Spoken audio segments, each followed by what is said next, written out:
chat. I'm your host, Nizzy, and in this video, you guys are going to be breaking down the Raptors' close victory over the Orlando Magic last night by a final score of 110 to 109. Not a very good game for the Raptors, to be honest with you guys. This should have been a blowout, in my opinion. The Magic are one of the worst teams in the league right now. Felt like the Raptors kind of played down to their level in this game and just allowed the Magic to kind of stick in it from start to finish there. Would have liked to see a little bit better effort from the boys. Obviously, we were trying to force things a little bit. It felt like OG was trying to force his shot a little bit, which it kind of seems like he's trying to do that the entirety of the season so far with Pascal Siakam being out. He understands that he's probably the number one option. But just because you're the number one option doesn't mean you got to take the most shots in the game. You can facilitate a little bit more, things like that. So still liked what I've seen from OG, but I definitely think he needs to improve his shots a little bit more. I'd like to see a little bit more ball movement on the offensive end. We get a little bit too stagnant at times there where, we just play too much ISO ball, with OG or Fred just trying to get their shot up. So right real quick before we go ahead and start breaking down the rest of this game, you guys, if you can go ahead and like this video if you like sporting content like this. Go ahead and subscribe to the channel if you're looking for more sporting content like this in the near future. Been getting a ton of support lately, you guys, and I greatly appreciate it. We're going to keep coming out with as much content as possible for you guys. But without further ado, let's go ahead and start breaking down this game from last night. Obviously, the Raptors got a back-to-back coming up. They got to play the Indiana Pacers again tonight. I guess one miniature advantage in that aspect is that the Pacers did play last night as well. So they're coming off and having to play a back-to-back as well, and they played against the Brooklyn Nets in Brooklyn. So they're going to have to travel overnight to go back to their home court down in Indiana. So they're not really getting a major advantage by being on their home court against us. Like I said, playing the night before and having to travel from New York back to Indiana there. So hopefully the Raptors can pull off another victory over them. Obviously, we dusted them up pretty good in the first game a couple days back there. We'll have to see how we hold up coming up tonight. Should be a good matchup. I'm sure they're going to want to come in hungry to beat us, obviously, after losing pretty badly to us in the first matchup there. Sabonis was held in check pretty well. I would expect him to come out and try and have a breakout game against us in this one. But before we get too far ahead talking about the game coming up, you guys, let's go ahead and break down the game from last night. 110 to 109 victory for the Raptors. Thank frickin' God Gary Trent Jr. comes up with a clutch steal at the end of the game to seal the deal for us. Otherwise, I feel like the way the Magic were shooting the ball from the three-point range there, I felt like if they would have been able to get a shot off, obviously they did get a half-court heave, but if they got a solid shot off there, I think the Magic would have been winning that game. Toronto was kind of reeling at the end of the game there. We let the Magic just hang in there the entire way through. Just allowed them to shoot too well from the field as well. I mean, the Magic are one of the worst three-point shooting teams in the league, and we allowed them to shoot 47% from three, which is just atrocious defensively for our squad, especially when we have all that length out at the three-point line and we're not able to force them into some worse shots. They were just draining everything on us last night. They also shot 47% from the field, 68% from the free throw line, so not a very good free throw percentage, but I think they only had 15 or 16 free throw attempts. And they out-rebounded us as well by final of 46 to 40 in the rebound department. One thing that the Raptors did do a good job on, though, was turning the ball over on the Magic. The Magic had 17 turnovers comparatively to Toronto's 7 turnovers, so we won the turnover battle pretty handily, which is huge.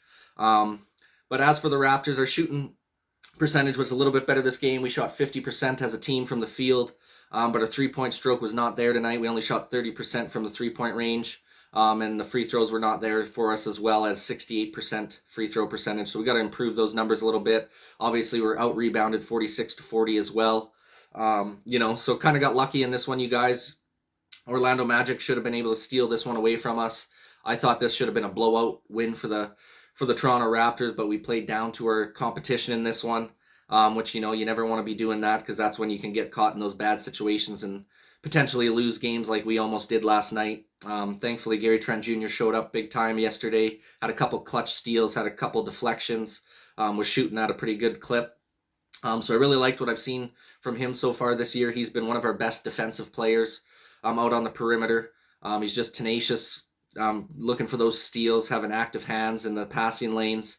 So I've been really impressed with Gary Trent Jr.'s defense so far this season. I think that's why he's getting so many minutes as well. Nick Nurse has really liked what he's seen from him. I think it's probably been one of the biggest surprises so far for the Toronto Raptors. Obviously, we knew Gary Trent was an offensive threat. We just weren't sure how big of a threat he would be defensively, but he's been an absolute stud so far on the defensive end of the floor for us. Hopefully that trend continues. But yeah, just an outstanding game from him.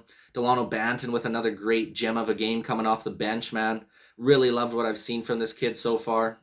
I mean, I was a little bit choked that Malachi Flynn hasn't been getting some minutes. I'd still like to see him get some minutes, but at the end of the day, as long as we're getting some bench players in there, and Delano Banton's earned every minute that he's had on the floor so far this season, he just continues to get better each and every game.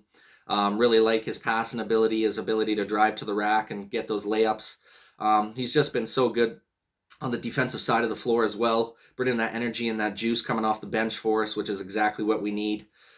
He's looking to be the steal of the draft at this point, you guys. A second-round draft pick, like I think he's like 46th or 44th overall, and he might have a chance, maybe not for Rookie of the Year, but maybe be in the conversation for Rookie of the Year.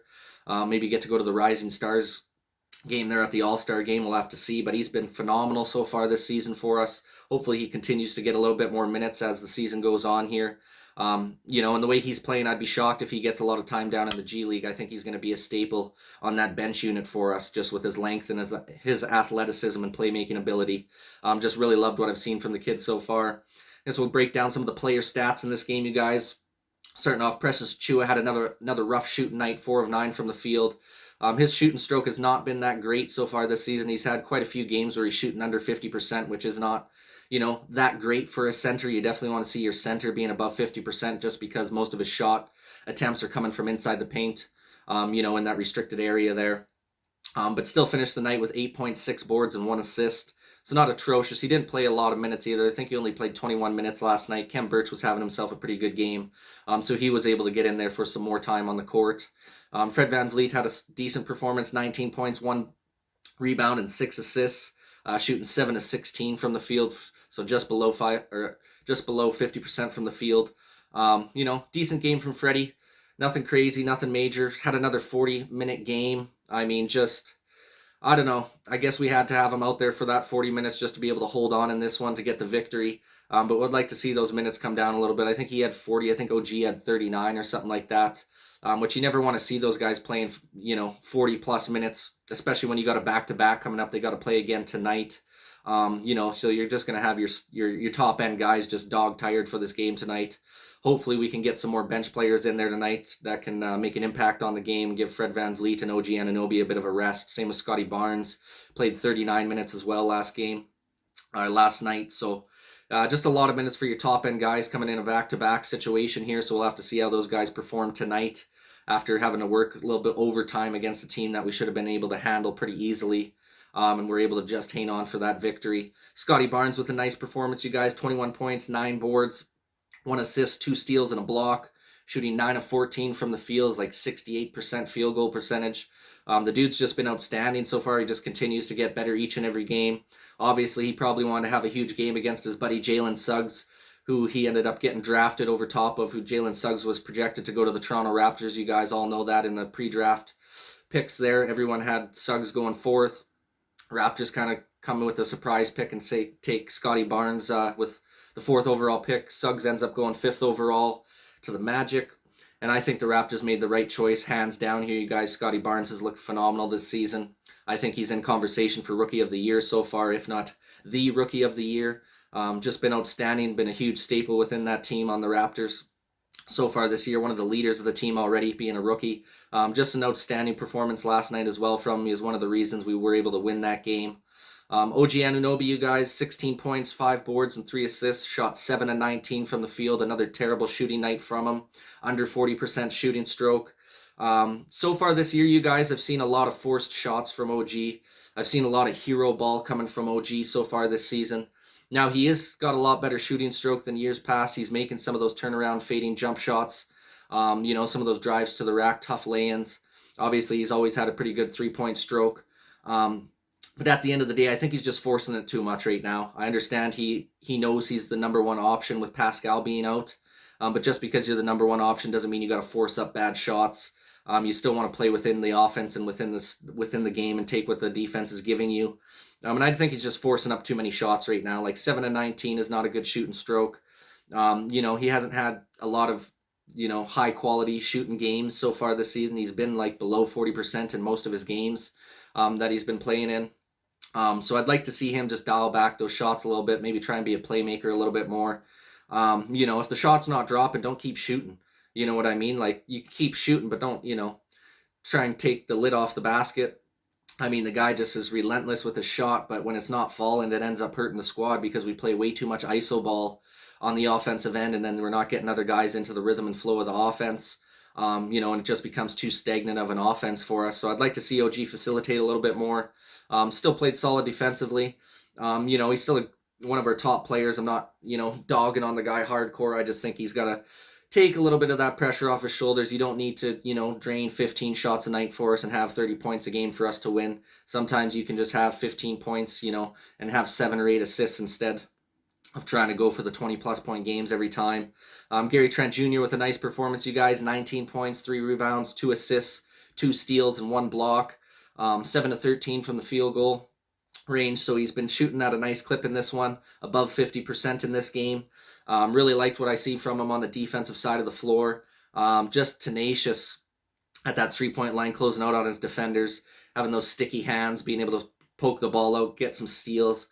He's been one of the better defenders for us this season so far, which I think is kind of a shock and a surprise to most of us Raptors fans. I don't think a lot of guys expected him to be this quality on the defensive side. We always knew he had that offensive talent, but we kind of had a question mark there with his defensive capabilities. He's obviously a good athlete. He's got the athleticism to be able to be a good defender, and he's using his energy and his effort out on the floor to be able to make an impact on the defensive side, which you got to love to see from Gary Trent Jr., you guys.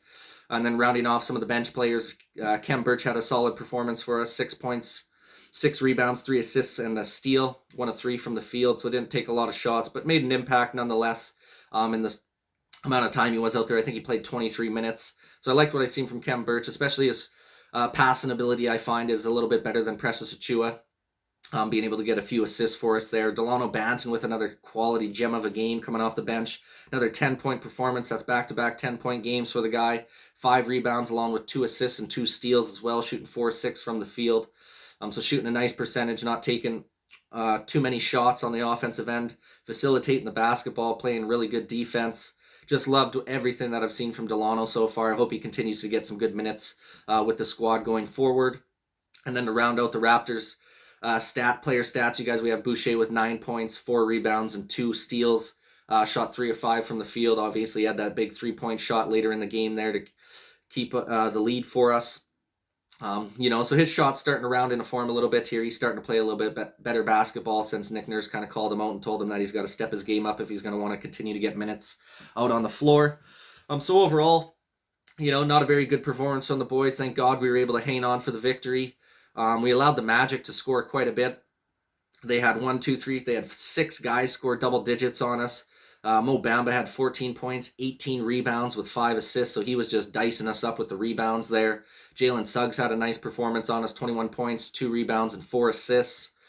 Cole Anthony with another good game as well. So your top 2 guards for their team, Suggs with 21. Cole Anthony had 24 points, 5 boards, and 5 assists.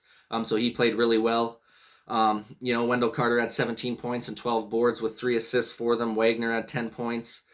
Gary Harris had 11 points. So they were getting a lot of good production out of their top guys there on that squad, being able to hang in there in that game. Like I said, I thought the Raptors should have had a blowout victory in this one. I just thought we allowed them to stick around. And we kind of played down to the competition in this one, you guys. Thankfully, we were able to hang on with a clutch steal from Gary Trent at the end of the game. You know, quick turnaround. Got the Indiana Pacers coming up tonight in a back-to-back game here. Hopefully we can continue this winning streak here, make it 3 in a row. It's going to be a real tough game, I think, especially after we kind of whooped them in the first game a couple days back there. I think they're going to be hungry to try and kick our ass in this game here coming up tonight. So we're going to have our A game ready to roll. Playing in Indiana. We'll have to see how that game goes. That wraps up this video, you guys. We'd love to get your guys' opinion in the comment section down below. How do you think the Toronto Raptors fared in last night's game, and what do you think our chances are of being able to take the game tonight against Indiana? Like I said, would love your guys' opinion in the comment section down below. Please go ahead and like this video if you like sporting content like this. Go ahead and subscribe to the channel if you're looking for more sporting content like this in the near future. Thank you guys for watching this video, man, and this is Nizzy with Nizzy Sports Chat.